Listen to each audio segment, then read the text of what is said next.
caridad.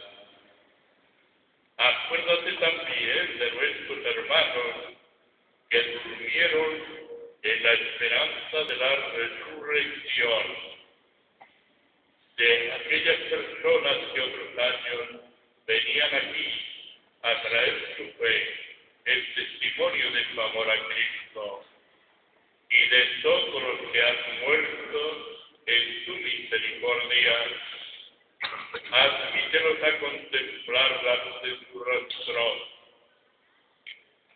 Ten misericordia de todos nosotros, y así con María, la Virgen, Madre de Dios, los apóstoles, y cuantos vivieron en tu amistad a través de los tiempos, merezcamos, por su Hijo Jesucristo, compartir la vida eterna y cantar sus alabanzas.